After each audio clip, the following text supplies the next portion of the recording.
Salam damai dan sejahtera. Pada tanggal 31 Juli 2025, Paus Leo XIV menetapkan Kardinal John Henry Newman yang baru tahun 2019 yang lalu dikanonisasi oleh Paus Fransiskus sebagai Doctor of the Church atau pujangga gereja. Itu artinya pandangan dan ajaran Kardinal John Henry Newman dinyatakan sebagai rujukan yang otoritatif bagi gereja Katolik. Pandangannya yang terkenal dan seringkali menjadi rujukan bagi gereja untuk beradaptasi dengan perkembangan zaman adalah gagasannya tentang perkembangan doktrin. Kardinal Newman berpendapat bahwa doktrin iman itu dapat berkembang secara organik sambil menjaga esensinya tetap sama dengan ajaran sebelumnya. Doktrin gereja itu ibarat benih tanaman yang bertumbuh menjadi pohon besar dan berdaun lebat tanpa mengubah esensinya sebagai tanaman yang sama. Pandangan tentang perkembangan doktrin ini bukan hal yang baru bagi gereja. Santo Vincentius dari Lares, seorang biarawan abad ke-5, juga berbicara tentang perkembangan doktrin iman. Santo Vincentius mengakui bahwa doktrin dapat mengalami perkembangan dalam hal ekspresi, pemahaman, atau penjelasan, tetapi tidak boleh bertentangan dengan kebenaran asli yang diwariskan dari para rasul. Berikut pernyataannya. Doktrin gereja harus berkembang dalam hal kejelasan, tetapi tidak dalam hal substansi.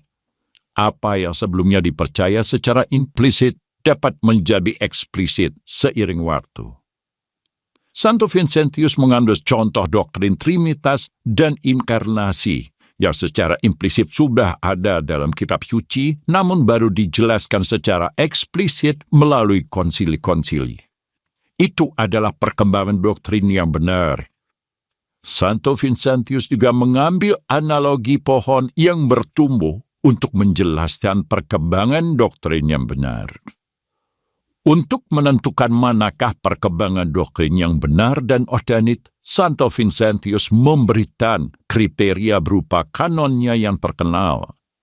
Quod ubique, quod semper, quod ab omnibus creditum est, yang artinya kurang lebih apa yang diyakini di mana-mana, selalu sejak dulu dan diterima oleh semua. Santo Vincentius juga menekankan pentingnya peran paus dan magisterium gereja sebagai penjaga keutuhan ajaran iman para rasul terhadap segala kemungkinan perubahan atau kerusakan ajaran iman dari setiap perkembangan yang muncul. Pemikiran Santo Vincentius ini juga sangat mempengaruhi pemikiran Kardinal John Henry Newman. Tentang perkembangan doktrin, Kardinal Newman menjelaskan bahwa doktrin iman Kristen tidak statis, melainkan mengalami perkembangan secara organik sejalan dengan sejarah gereja. Perkembangan ini tidak berarti doktrin berubah dalam substansi, melainkan makna serta implikasinya diuraikan, diperdalam dan dijelaskan lebih lanjut lewat refleksi umat beriman. Pertanyaan baru dari zaman ke zaman dan pantangan historis. Kardinal Newman juga menjelaskan bahwa perkembangan doktrin yang benar bersifat organik atau bertumbuh dengan tetap mempertahankan substansi asli. Ia membedakannya dengan perubahan yang bersifat korup atau merusak dan menyimpang yang harus ditolak. Untuk menentukan perkembangan doktrin yang organik, Kardinal Newman memberikan 7 kriteria. Pertama, preservasi tipe. Perkembangan doktrin harus memiliki karakteristik dasar yang sama. 2. Kontinuitas prinsip. Prinsip iman tidak mengalami perubahan. Apa yang dulu baik harus tetap baik. Apa yang dulu kudus harus tetap kudus. Apa yang dulu ditolak harus tetap ditolak. 3. Daya asimilasi. Doktrin dapat mengintegrasikan ide-ide baru dan budaya-budaya lokal tanpa kehilangan esensinya. 4. Sekuens atau urutan logis. Perkembangan doktrin harus memiliki konsistensi logis dari ajaran sebelumnya. 5. Antisipasi masa depan. Benih-benih perkembangan doktrin harus sudah tersedia pada doktrin sebelumnya. 6. Konservasi terhadap masa lalu. Perkembangan doktrin tidak dapat merusak atau membatalkan doktrin sebelumnya. 7. Vitalitas kronis. Perkembangan doktrin yang benar memiliki daya tahan terhadap berbagai tantangan. Meski sama-sama berbicara tentang perkembangan doktrin, banyak orang menilai pandangan Santo Vincentius terlalu konservatif, kaku, dan tidak memberi ruang yang cukup untuk mengadaptasi ajaran gereja dengan perkembangan zaman. Sebaliknya, pandangan Kardinal Newman yang sebelumnya adalah seorang imam Anglikan dipandang lebih terbuka pada perkembangan zaman sehingga menjadi rujukan inspirasi bagi semangat modernisme Konsili Vatikan II, terutama dokumen Dei Verbum. Jadi tidak perlu heran jika pendukung Konsili Vatikan II seperti Paus Fransiskus menjadikannya seorang santo, dan Paus Leo XIV mengangkat statusnya menjadi pujangga gereja.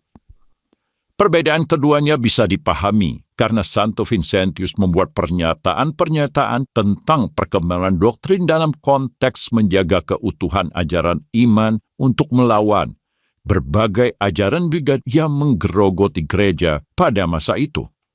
Sementara Kardinal Newman membuat pengajarannya tentang perkembangan doktrin justru untuk mengantisipasi bagaimana gereja harus dapat mengikuti perkembangan zaman yang terus berubah.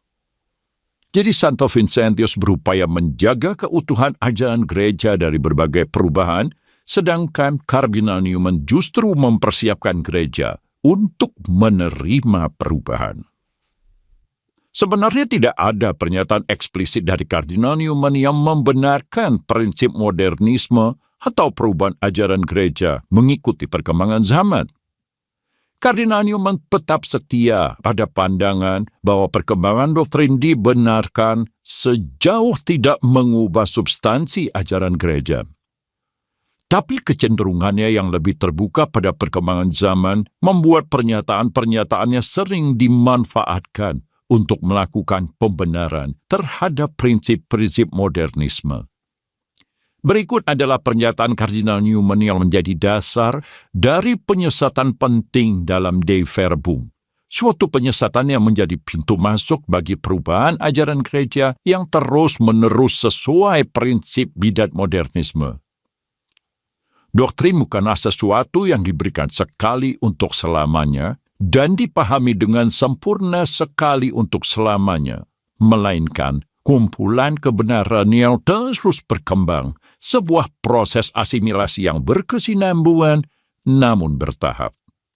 Pernyataan ini berasal dari An Essay on the Development of Christian Doctrine yang ditulis tahun 1845. Pernyataan ini kemudian menginspirasi Dei Verbum 8 untuk membuat pernyataan maha sesat ini. Sebab dalam perkembangan sejarah, gereja tiada hentinya menuju kepenuhan kebenaran ilahi, sampai terpenuhilah padanya sabda Allah. Doktrin yang dimaksud oleh Kardinal Newman adalah upaya gereja untuk menjelaskan atau merumuskan kebenaran sabda Allah. Doktrin dalam pengertian itu memang tidak diberikan sekali untuk selamanya dan dapat terus berkembang untuk memperjelas dan merumuskan sabda Allah. Tapi sabda Allah itu sendiri sudah dinyatakan seluruhnya kepada gereja. Sebaliknya, Dei Verbum secara licik mengubah pernyataan tersebut menjadi seperti ini.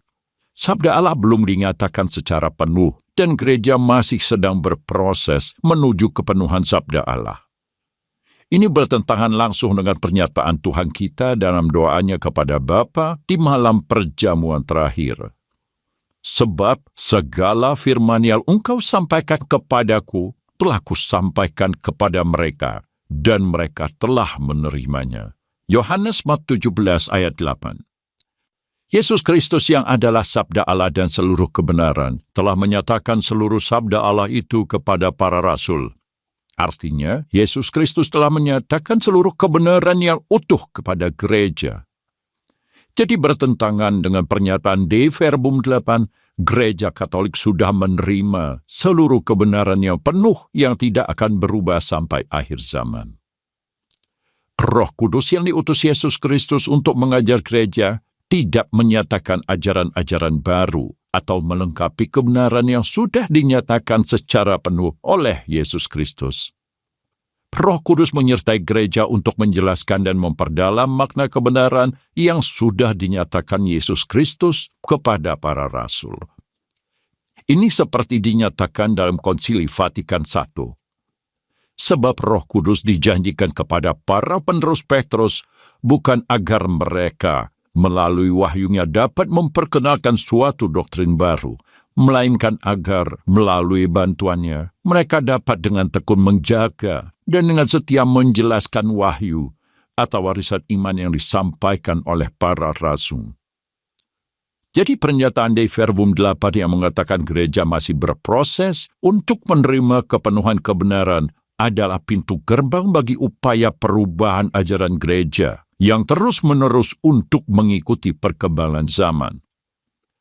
Dengan Dei Verbum 8 ini, sebenarnya Konsili Vatikan II telah mengajarkan Injil yang berbeda dari apa yang diterima para rasul.